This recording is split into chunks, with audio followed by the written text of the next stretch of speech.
And happy Tuesday evening out there at KLRN Land. This is Brad Slager, and I'm bringing another attempt to delve into the dark and dirty side of journalism with Rift from the headlines. This is my attempt to dig into the misdeeds, the mistakes, the manipulated narratives, and the malpractice seen in the mainstream media.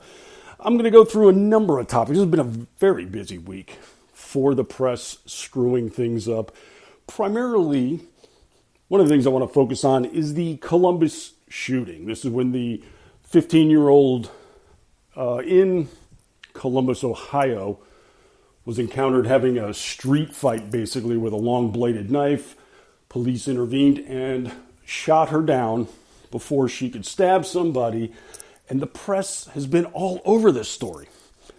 The press has been all over the map regarding this story.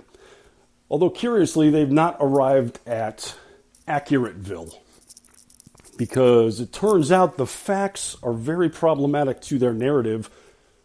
And as we're going to see, the media wants to avoid those facts. The narrative is far more important. So before we delve into that, though, I want to dig into a couple other quick hit type of stories, kind of lighten things up at the start. We've got some good news regarding COVID coming out, although it's not new news. What I mean is this. In the New York Times, there was a report regarding the possibility of students going back into school, getting the elementary, middle school kids back in the classroom. And they said that this is actually something that should take place because they found out that as far as the children are concerned, the flu is actually far more dangerous than COVID. When it comes to infection rates, when it comes to deaths from the virus, more students are getting affected by the flu statistically than COVID. This is good news. It's fantastic news. It's news we knew last summer. Yeah, we had this data last summer. We've known this before school started last year. But funny enough, outlets like the New York Times kind of sat on that, stepped on that information. God forbid kids go back to school like they did here in Florida last fall. Our governor, Ron DeSantis, opened the schools up for classroom, physical presence classroom activity last year. And there's actually data that we could pull from this, because they've looked into those school openings in Florida and found that the infection rates inside the school itself among the students and faculty are lower than the surrounding areas. Fewer kids on a percentage basis and faculty are getting sick than the neighborhoods surrounding the schools themselves. So that should tell you right there, these kids should have been back a year ago. Easy. But at least the New York Times eventually came around to it. Also seeing a little bit of a reckoning is the people over at Vox. That's Vox with a V. And they've come to a conclusion and said, hey, wow, in the countries in which they're encountering a spike in COVID numbers, they're finding out it's actually a good idea to restrict travel and close down the borders in order to prevent more infections coming in. Vox is applauding this move, which is a little surprising because 15 months ago, we were hearing how it's a bad idea. It's a horrible idea to shut down the borders, according to Vox. So yeah, 15 months later, the same experts on COVID at Vox now explain to us how it's cool for them to contradict themselves. Now it's okay, I guess. Figure that out, because I can't. And if you do, get back to me. Let me know. There's also a little bit of a detail I've been following here regarding the Hispanic Caucus. This is a congressional group, roughly of about 36 representatives in D.C. from the Democrat side of things who are of Hispanic origin. They all congregate together, including Alexandria Ocasio-Cortez and a number of others. They have taken a particularly curious stance in the last couple of weeks. They're focused very intently on a radio station in the Miami, Florida marketplace. The station itself has, for a few years, been something of a Democrat content that they could count on. The talk format has been coming from the left side of the political spectrum. Well, that station hasn't been doing so well, and it's been for sale. They've got a new buyer. And it's looking as if the new buyer wants to train new people to come in and change the format to a conservative talk methodology. And this is upsetting the Hispanic caucus. They don't like it. They want to block the sale to this new company. And they're going to the FCC to suggest doing so. Now, their claim, of course, is they're doing this in the name of fairness because too many in the Miami marketplace have been influenced by propaganda from the right. Because those people down in South Florida are really stupid and easily swayed. I mean, that's the only way you can make this argument. If you're going to come up with that kind of explanation as to why we should block a free sale in the free marketplace, because them people down there are too stupid, is kind of what they're going for here. I can't say it with a Spanish accent, that would have been hateful. But yeah, that's their rationale here. They're trying to say that there's not enough of a diversity of opinion on the airwaves in South Florida. Well, this can only be an argument made if you have no idea what's going on in the Florida marketplace. Because they act like this one radio station is the lone outlet for information for any Spanish-speaking residents here. Because that's all they got? No, garbage. There are two primary Spanish-language networks, Univision and Telemundo, that have tons of hours of broadcasting every day on television. Telemundo, for instance, even has production studios in Miami. They also own a couple of radio stations, both outlets. There's plenty of opinion to go around in the Spanish airwaves, is my point here. But the Hispanic caucus,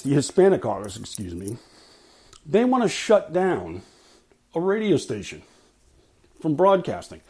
Why? In order to appeal to the South Florida Hispanic market, comprised of a lot of expatriates who fled fascist dictatorships, and here the Hispanic caucus thinks the best idea to reach out to them is to shut down a media outlet in Castro-like fashion. That's some clever move there, guys, yes. But you're not going to hear a lot of complaints about this in the media. You know, how dare they try to silence a media voice? How dare they try censorship or something approaching it, or something as banana republic as actually shutting down a news outlet? Now, you're not going to hear any complaints of that because we're talking about restricting a conservative voice, so apparently it doesn't count. It's amazing to behold, but this is our environment. The media actually favors the silencing of voices. We've seen people at CNN pushing to get Fox News, Newsmax, OANN removed from cable outlets. They're actually lobbying cable providers and satellite providers to do so. That's how backwards our environment is here in the States. It's bizarre. All right, let's delve into the Columbus issue. I'm going to go through some of the details first here. Now, the episode itself took place really last Tuesday, just about the same time we were waiting on the verdict to come in at the Chauvin trial in Minnesota. And this was a street fight that broke out in a neighborhood in Columbus, Ohio. Many teenage girls involved. And as police rolled on the scene, one of the girls was holding a pretty sizable kitchen knife, a very large cutting blade, 4 to 5 inches long, it looks like in the video. And She is swinging the knife around. She brandishes it towards a couple of potential victims, knocks one to the ground, pins one against a car with her arm back, ready to swing and stab when the police, after announcing that she should stop, she didn't, and in mid-swing, opened fire, brought her down, and prevented her from committing the violence.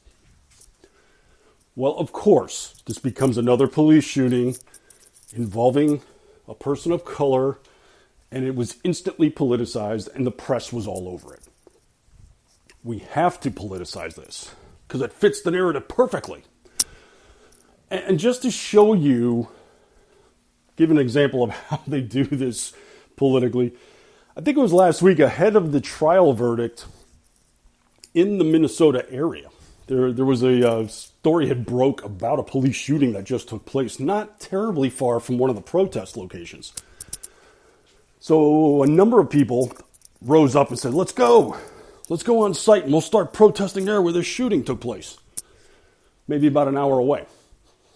They were halfway there before the information came through and they were notified that the individual that was brought down by the police was a white person. So they promptly stopped, turned around, and returned to their original protest. This didn't fit the script of their protesting and outrage. But bringing down this 15-year-old by the name of Ma'Khia Bryant, that does fit the narrative. So they went full bore on reporting this. The media was all over it. And the descriptions of this tell the story entirely, because the press was talking about how the police shot a child. How the police officers came on the scene where a couple of girls were scuffling and opened fire randomly. These are the reports we're getting. That they just arbitrarily took out their guns and started shooting, unprovoked, no reason. Some are saying they should have provided warnings, shot into the air, shot into the ground, done something to stop this. Because it's just a schoolyard fight, according to one outlet. And recognizing the problem, understanding what was about to take place, the Columbus police acted pretty fast, and they got the body cam footage out there. And you can see clearly in a shot from behind, Ma'Khia Bryant has this in her arm. Her arm is outstretched and swinging towards the victim at the time of the shooting. She was clearly on the aggressive side, clearly on the attack. There was even a secondary video that came out later, an unofficial one. Almost looked like it was from across the street, but it shows clearly the entire episode as the cops approached, tried to get him to stop. She refused to stop, pushes a girl down, gets her potential victim pinned against the car, and is only brought down at that point with the blade inches away from her potential victim. Completely justified, according to the video. Clear in the video. And the press did everything they could to avoid those facts. I'm going to take a break right here, but when I come back, I am going to walk you through some of the outlandish details, and I've got a prime example of the press itself coming out and basically admitting, hey, we're going to get this story screwed up, but we're going to report it anyway. It's amazing to behold, so stick around. Just a couple of moments. We'll be right back here at Riff from the Headlines.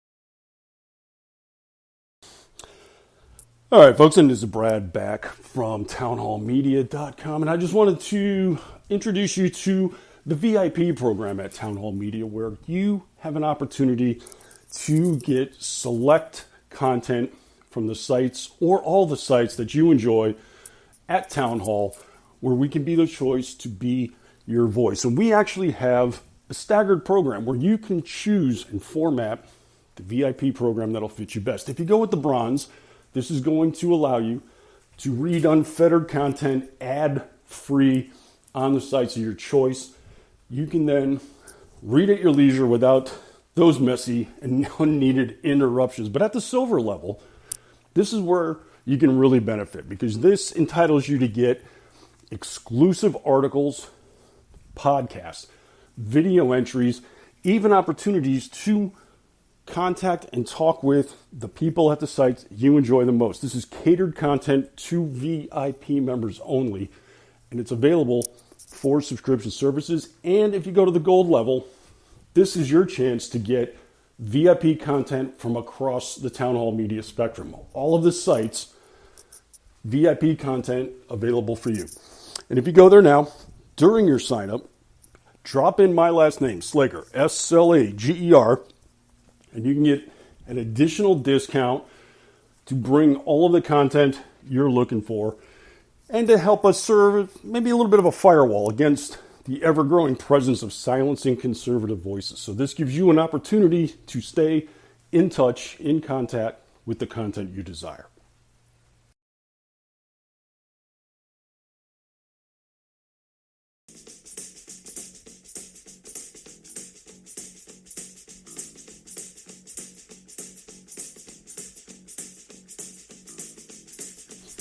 All right, and welcome back to Ripped from the Headlines. This is Brad Slager coming back to you. Now, we've been talking about the shooting that took place in Columbus, Ohio with Ma'Khia Bryant, 15-year-old who was getting ready to stab somebody before the cops intervened. Now, the way the press is approaching this was from the standpoint of assumed guilt. The cops are just wrong. They had no justification for this. And across the media, we saw this. Over the Daily Beast, they didn't even bother with investigation. They took the word of a family member who was a witness and their word alone. So to say this was maybe a little bit slanted is pretty good assumption right there. At MSNBC, they had guest commentator on, Ben Crump, who claimed Ma'Khia Bryant was unarmed when the police brought her down. You could not be more oblivious or resorting to gaslighting than this when it was very apparent. In fact, most outlets even would go far to acknowledge a knife being there, but it was a little bit of a magical cutting implement. What I mean is this. Over at Huffington Post, they had a video about the episode. It's kind of like a montage of sorts with some pictures and some graphics.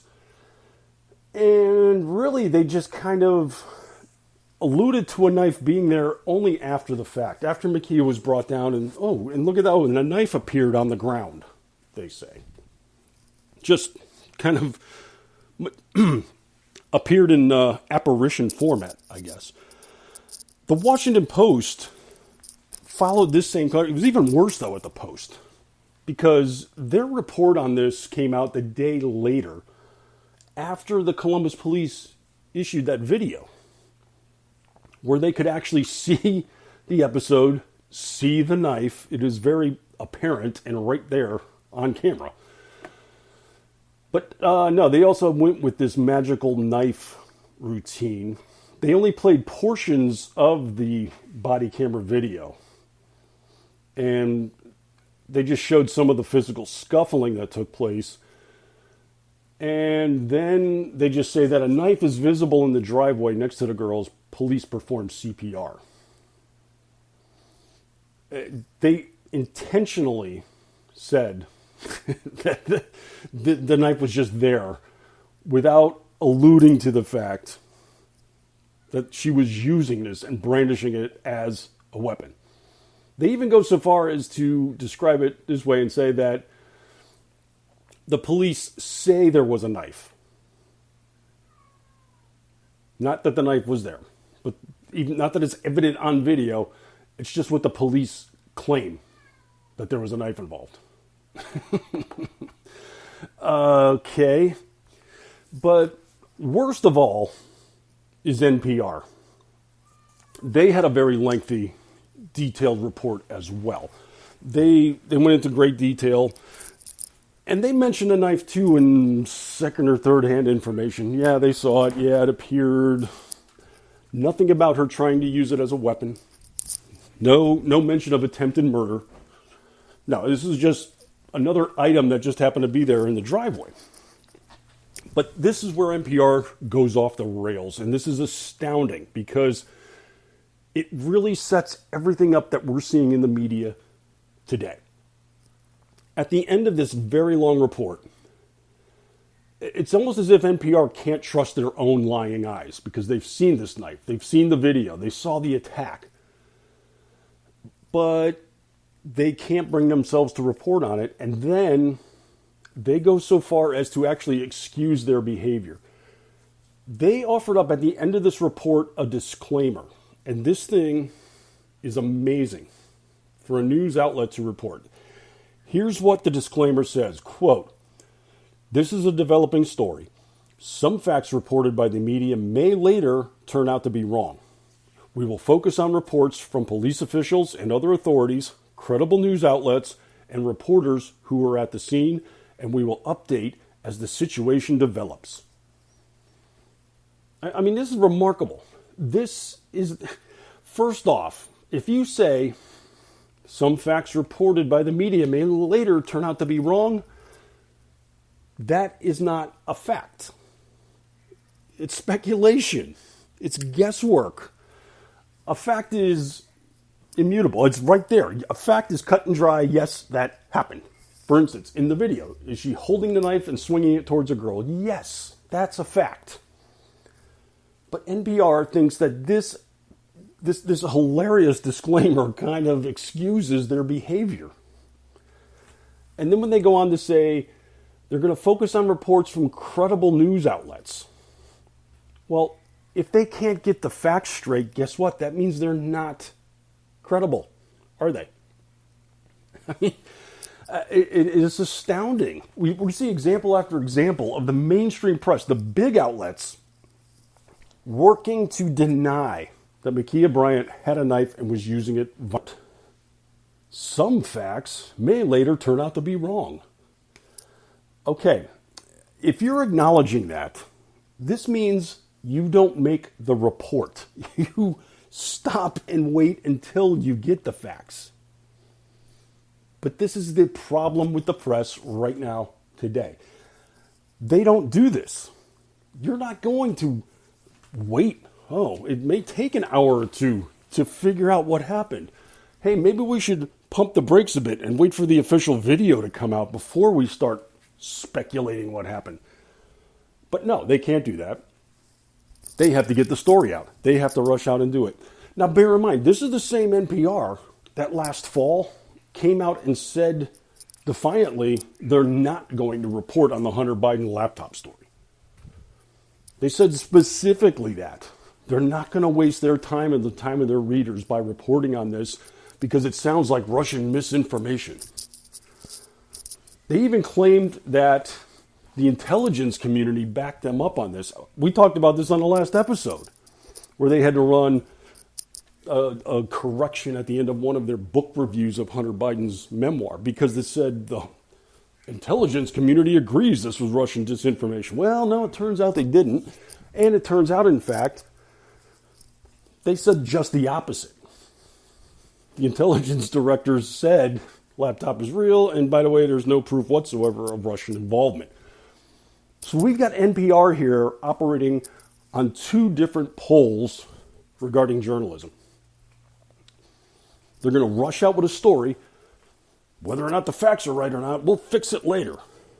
We'll take care of that. We'll fix it in post. Screw it. Facts could be incorrect. We're just warning you now, folks. Or they don't report on a story at all because it doesn't fit the narrative. In between these two extremes, guess what you'll find? Journalism. You're either not reporting on a story or you're rushing out and getting half-assed facts out there instead of doing journalism, which entails the things that get the story correct. You know, like verification, investigation, research, compiling testimony from witnesses. You know, these are all the things that are involved in your job. And yet they're saying pretty definitively, no, we're not going to do these things. It's either one or the other. We're going to rush out with garbage information, or we're not going to report it at all. The investigation, vetting of the story, collecting data, we don't have time for that stuff. It's just amazing. Even though we know this is how they behave, it's amazing to me to see them admit this effectively with this disclaimer. It's just remarkable how oblivious they are to what's actually being said here. But this is what they do. It's just to laugh because if you don't, you're just going to end up crying or busting up furniture. All right, let's hit a few other quick hits here because we're already running out of time. So let's dive into the theme from Tapper, because Jake Tapper, he's been out there kind of doing his Jake Tapper thing. I bring him up so much because it used to be he's the guy you could rely on. He used to be one of those reporters that you just wanted to at least see because of objectivity, but that's gone. That's out the door. Just even regarding this Columbus issue, he had a guest on last week afterward, and this person was, of course, slamming the police, criticizing what took place, and describing what happened as just a schoolyard fight. And there's Jake Tapper nodding. In agreement. Yeah. Good point, sir. Well stated. Let's just ignore the fact that we weren't in a schoolyard, and let's just ignore the fact that a weapon was on scene that nearly led to a murder. It's just a schoolyard fight. But Jake didn't only have that. He was actually going into details regarding the Chauvin trial as well, and said regarding his defense and the fact that they were, somebody brought up the fact that, he was claiming certain things in self-defense. And Jake Tapper says, well, his attorneys really were gaslighting. And let's face it, that's their job. Defense attorneys are meant to gaslight. It's a pretty astounding position for a journalist to take, but for Jake Tapper to say that, you can only do so if you're going into things with the assumption of guilt. Oh, he did it. Oh, he's guilty. There's no nuance, and his lawyers are gaslighting because that's what they do to protect the guilty. Objectivity, Jake. Remember that? Remember that unbiased aspect of things? No, you don't? Okay, well, what can we do? I can't help you anymore. And speaking of NPR, too, there was this little humorous aside. Eric Deggans is one of their fact checkers. Just love this category. But Deggans was actually lapsing into Brian Stelter territory here because he was watching Fox News and complaining about what Fox News was not doing. Because Deggans was talking about how on CNN and at MSNBC they were speaking to a lot of authoritative black voices, but not at Fox. Heck no, only white people at Fox News were talking about this, which is kind of amazing in that at the time that Deggans had sent this, it came after Fox News had run a 5-minute uninterrupted segment of Al Sharpton giving a speech on the matter. I'm pretty certain Al Sharpton would classify himself as a POC expert. But also, too, on camera, they interviewed another black activist by the name of Adam Roosevelt.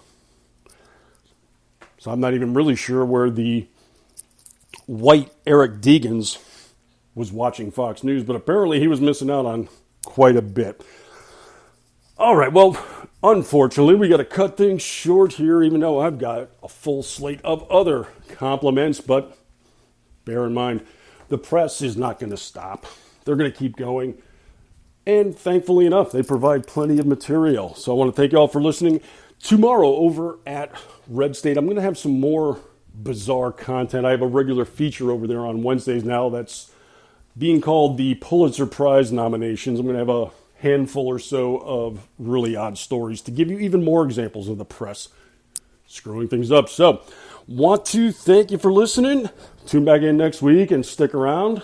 Coming up next, I'm going to be joined with the fair and lovely Aggie Rican as we have our relaxation and cultural and potable show, The Cocktail Lounge. We're going to be discussing a number of items there, so stick around, relax, pour yourself a cold one, and we will see you back here next week on Rift from the Headlines. Thanks for the time, folks.